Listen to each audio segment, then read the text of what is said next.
नमस्कार. समृद्धीच रेसिपी मराठीमध्ये तुम्हा सर्वांचे मनापासून खूप खूप स्वागत आहे. तर आज आपण बनवणार आहोत झणझणीत असं एकदम धाबा स्टाईल चिकन सुक्का. चला तर मग रेसिपीला सुरुवात करूया. तर इथे मी अर्धा किलो चिकन घेतलेलं आहे. हे चिकन 3 पाण्यानं स्वच्छ असे धुवून घेतलेले आहे. त्यानंतर आपल्याला 1 चमचा हळद टाकून घ्यायची आहे आणि 1 चमचा मीठ टाकून घ्यायचं आहे. आता हे चिकनला आपण अर्ध्या तासासाठी मॅरिनेट होण्यासाठी ठेवायचं आहे. त्यासाठी इथे मी अद्रक लसूण कोथिंबीरची पेस्ट 3 चमचे टाकून घेतलेली आहे. त्यानंतर 1 चमचा धना पावडर टाकलेली आहे आणि 1 चमचा कांदा लसूण मसाला टाकलेला आहे आणि 1 मोठा चमचा मी दही टाकून घेतलेला आहे. जर तुमच्याकडे दही उपलब्ध नसेल तर तुम्ही लिंबू टाकलं तरी चालतंय.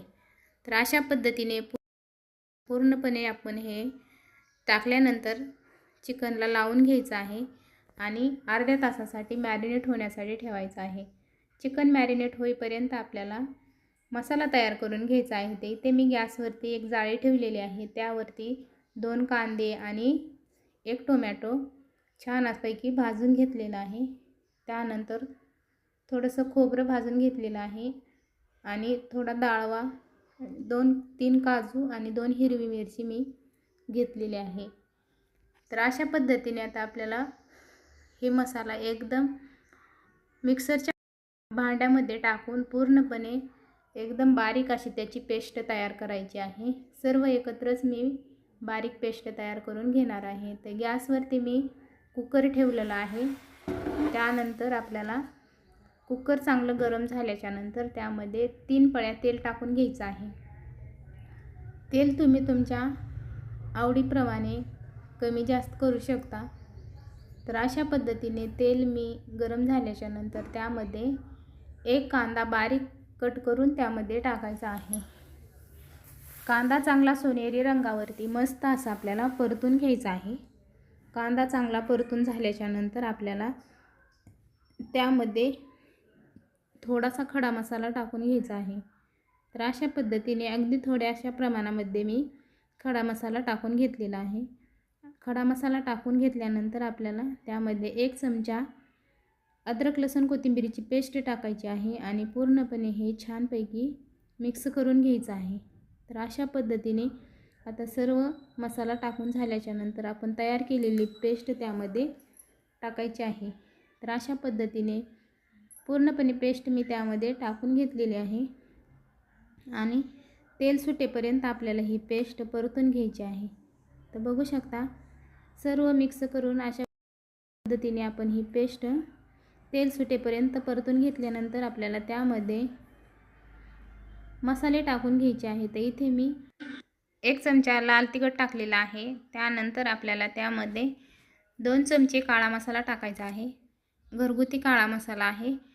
त्यानंतर पाव चम्मच लाल तिखट टाकायचं आहे. तिखट तुम्ही तुमच्या आवडीनुसार कमी जास्त करू शकता. अशा पद्धतीने आता हे सर्व मसाले टाकून मी परत एकदा छान असं मिक्स करून घेणार आहे. मसाले आपल्याला पूर्णपणे तेलामध्ये चांगले फ्राय करून घ्यायचे आहेत आणि तेल सुटेपर्यंत मस्त असे परतून घ्यायचे आहेत. त्यानंतर तेल सुटल्यानंतर आपल्याला त्यामध्ये तयार केलेले मॅरिनेट चिकन टाकून घ्यायचं आहे. तर अशा पद्धतीने मॅरिनेट चिकन करून ठेवल्यामुळे चिकनला खूप चव छान येते आणि एकदम चवदार असं चिकन तयार होतं. तर अशा पद्धतीची रेसिपी एकदा तुम्ही पण नक्की ट्राय करून पहा.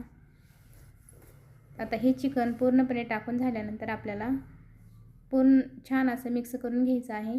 तर अशा पद्धतीने पूर्णपणे मसाला आपल्याला चिकनला लावून घ्यायचा आहे आणि मस्त असं लावून घ्यायचं आहे. त्यानंतर मी आणखीन छान चव येण्यासाठी आपल्याला थोडीशी कसुरी मेथी टाकून घेतलेली आहे. बघू शकता अशा पद्धतीने थोडीशी कसुरी मेथी टाकून घेतल्यानंतर परत एकदा मी छान असं मिक्स करून घेणार आहे. चिकन मी कसलंही शिजवून घेतलं नसल्यामुळे आपल्याला चिकन शिजण्यासाठी अगदी थोडं पाणी मी टाकून घेणार आहे. तर इथे अर्धा ग्लास पाण्याचा मी इथे वापर केलेला आहे. तर अर्धा ग्लास पाणी टाकून आपल्याला चिकन शिजवून घ्यायचं आहे. तर अशा पद्धतीने मी पाणी टाकून घेतलेलं आहे आणि त्यानंतर आता हे सर्व आपल्याला मिक्स करून घ्यायचं आहे आणि कुकरचं झाकण लावून घ्यायचं आहे। तर अशा पद्धतीने आता मी 2 शिट्ट्या करून घेणार आहे। 2 शिट्ट्या झाल्याच्या नंतर आपल्याला बघायचं आहे मस्तपैकी आपलं चिकन शिजून तयार झालेलं आहे। तर अशा पद्धतीने परफेक्ट आपलं चिकन सुक्का एकदम हॉटेलसारखा तयार झालेला आहे। तर हे चिकन तुम्ही भाकरीसोबत, चपातीसोबत किंवा भातासोबतही खाऊ शकता। तर अशा पद्धतीने एकदम जबरदस्त चिकन आपलं तयार झालेलं आहे। त्यानंतर वरतून थोडीशी मी कोथिंबीर टाकून घेणार आहे आणि मस्त असं चवदार चिकन तयार झालेलं आहे। तर रेसिपी कशी वाटली नक्की कमेंट करून सांगा। व्हिडिओ आवडला तर लाईक, शेअर आणि सबस्क्राईब करायला विसरू नका। पूर्ण व्हिडिओ पाहिल्याबद्दल धन्यवाद।